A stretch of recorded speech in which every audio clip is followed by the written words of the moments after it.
السلام عليكم. لا تنسوا الاعجاب بالفيديو والاشتراك في القناة تشجيعا لنا لنستمر بنشر المزيد إن شاء الله.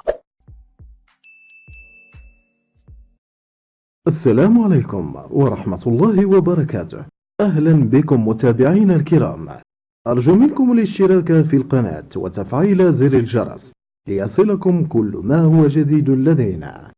قناتنا فيها أهم وآخر الأخبار السياسية والرياضية والفنية على الساحة المصرية والعربية والعالمية، فتابعونا. نرجع تاني لليبيا. الكل عارف ليه الهجوم على قطر وتركيا، من اجل دول الحصار اللي بتهاجم قطر وتركيا من اجل الامارات. بالصدفه برضه، صدفه البحته، الاعلام المصري خرج يأيد حفتر ويشتم قطر وتركيا في نفس التوقيت. يخرب بيت ابو الكتالوج العفن. شقيقة العزيزة ليبيا من يوم الخميس، والمشير خليفة حفتر قائد الجيش الليبي الوطني قرر، فعارفين الجيش الليبي هو الجيش الوحيد في ليبيا، مفيش جيش آخر، يعني ده الجيش اللي بيدافع عن الدولة الليبية، القوات المسلحة الليبية. يخرب بيت ابو الغباء. قال لك الجيش الليبي هو الجيش الوحيد في ليبيا، على عكس امريكا مثلا فيها جيشين، فرنسا فيها 3. زي فرقه برشلونه كده، في فرقه بتلعب في الدوري الممتاز وفي دوري ممتاز بي، ففي الجيش ده والجيش الليبي. هيا ما علينا كمل. الوطني قرر، فعارفين الجيش الليبي هو الجيش الوحيد في ليبيا، مفيش جيش آخر، يعني ده الجيش اللي بيدافع عن الدولة الليبية، القوات المسلحة الليبية. فعارفين في ميليشيا في المنطقة الغربية، الجزء الغربي من ليبيا، طرابلس وحواليها، ميليشيا إرهابية، ميليشيا بتاعت الإخوان الإرهابيين، قاعدة، داعش، كل ميليشيا اللي موجودة في العالم موجودة في هذه المنطقة، مدعومين من قطر ومدعومين من تركيا. قرر قائد الجيش الليبي المشير خليفة حفتر إنه يطهر ليبيا من الإرهاب. الكلام ده كويس ولا وحش؟ كلام عظيم، كلام عظيم طبعا. اول ما المخبر يقول لك كلام فافهم ان ده طريق الهلاك، وانت عارف تجارب عارفه. ازهار الربيع العربي فتيحه، ازهار الربيع العربي مره اخرى يشعر الشعوب بالامل والانظمه بالارتباك، لان الاول اللي هي الشعوب استفاد من اخطائه، والثاني اللي هي الانظمه متيقن من ذلك. بحييه فتيحه زكي على هذه التغريده. اطمن انت مش لوحدك. المخبر خرج يقول نفس كلام المتحدث بتاع حفتر.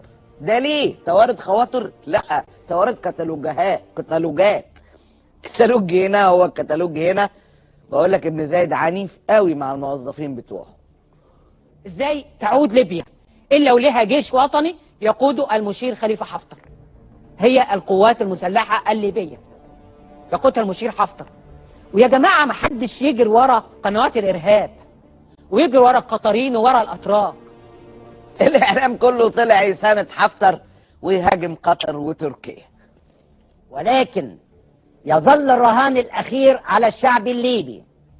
الشعب الليبي الذي لن يسمح لقطر ولا تركيا من إعادة ما حدث في 2011، وسوف يظل المنتصرون في الوضع الليبي موجودين في ليبيا، والمنهزمون هيبقى مكانهم قطر وتركيا. ولكن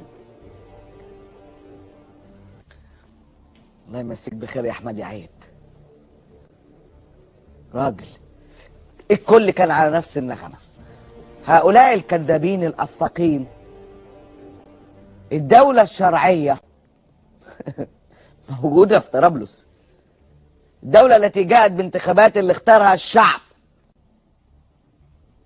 ففلوس الامارات وكتالوج الصهاينه يعمل دم النجس لحفتر ويطلق عليه انه الجيش الليبي اللي بيظبط ليبيا واللي بيلم حواليها وبيدافع عنها وبيحميها من الاشرار، كعادة كل المشاهد اللي تم تزييفها تزييفا رهيبا. لا حل إلا بعودة الدولة إلى ليبيا، وإنه ما يكونش في سلاح إلا في يد الدولة. طول ما فيش ميليشيات وأسلحة في أيادي الميليشيات بهذا الشكل، فالحقيقة ده بيحقق مصالح بعض القوى المختلفة والقوى الإقليمية تحديدا، ومنها قطر وتركيا. اقول لك مفيش تغيير حرف شخصيه غير شخصيه، عقول، لا مش دي لا وجود للعقول، كل ده ممسوح. او المتحدث الرسمي باسم المشير حفتر لحد المتحدثين الرسميين باسم المشير السيسي، لا اي فرق. الغريبه بقى بعد الفضيحه الرهيبه اللي حصلت والدعم الواضح للسعودية وزيارة حفتر للسعودية قبل إعلانه الحرب على طرابلس، المتحدث باسم حفتر حب يشيل الحرج عن السعودية، وأجاب الإجابة دي عن سؤال: هل أنتم تتلقون الدعم من السعودية؟ الجزيرة القطرية ليس لها حديث إلا أن عملية طرابلس أتت بأوامر من السعودية، وتحاول أن تلصق بالسعودية هذه المعركة. هذه المعركة الليبية مخطط لها منذ فترة طويلة، ونحن ننفذ هذا الواجب العسكري زي مثل ما قلت في السابق. ولكن المهم الآن، لماذا هذه الحملة ولماذا هذا التشويه؟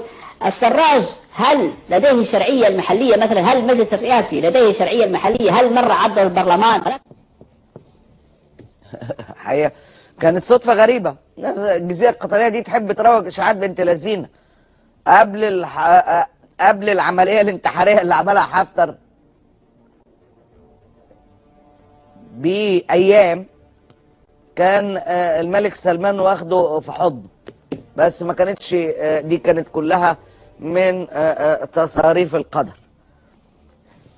الصورة التي ظهر بها المتحدث أثناء المؤتمر الصحفي كانت إجابة مبسطة لسؤال أبسط: من هي الأنظمة التي تدعم حفتر؟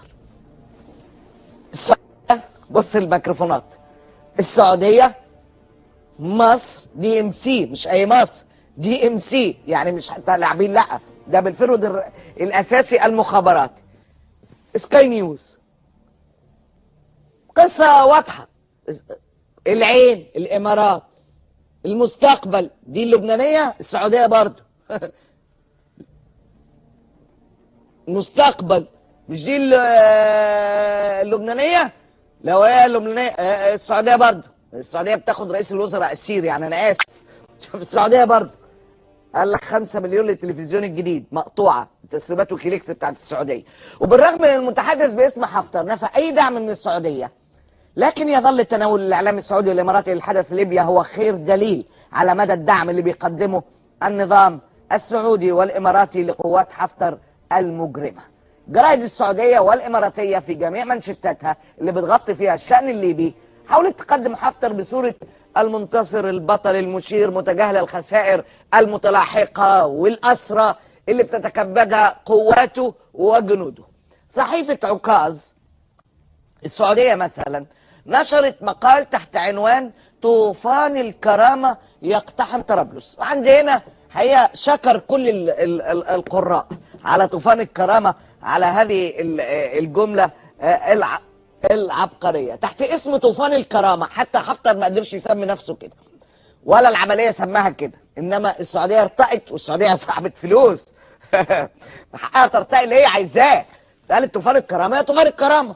الرياض برضو، جريدة الرياض قالت برضو ان قوات حفتر دخلت الضواحي الجنوبية من العاصمة طرابلس، وان قواته سيطرت على المطار بشكل كامل. جريدة الرياض قالت قناة شرق ليبيا الجيش الوطني، قوات شرق ليبيا الجيش الوطني الليبي، ايه مش كانت طوفان الكرامة بقيادة الخليفة حفتر انها دخلت الضواحي الجنوبية، حدث جسم الجيش الوطني الليبي وسكان ان القتال محتدم قرب المطار. مش معانا فيديو من المطار يا جماعة؟ كنا عرضناه امبارح، المطار اللي بيقول لك اقتحموه. قطر وتركيا كالعادة لم يسلموا من اتهامات اعلام الامارات. صحيفتي البيان والعين ارجعوا الاحداث في ليبيا الى الميليشيات المدعومه من قطر وتركيا. يعني راجل عمل جيش الكرامه، طوفان الكرامه، مين اللي حرك الاحداث؟ خبراء فرنسيون للبيان. فرنسيون بقى، روح دور بقى اللي امه فرنسيه يروح يجيب بقى الخبراء الفرنسيون. تحركات حفتر تكتيك رادع. التدخل القطري التركي عقد الامور في ليبيا. فظيع. سيدرس باب في علم الإعلام إن شاء الله بعد أن تزول قريبا جدا، بعد أن تزول هذه الأيام الصعبة، عن كيفية الوظة المتقلوص. ودي بتبقى عملية صعبة جدا، يعني قدرة هذا الإعلام على الوظة أي حاجة. يعني لو سمكة سلمون هربت من أمها، تبقى قطر وتركيا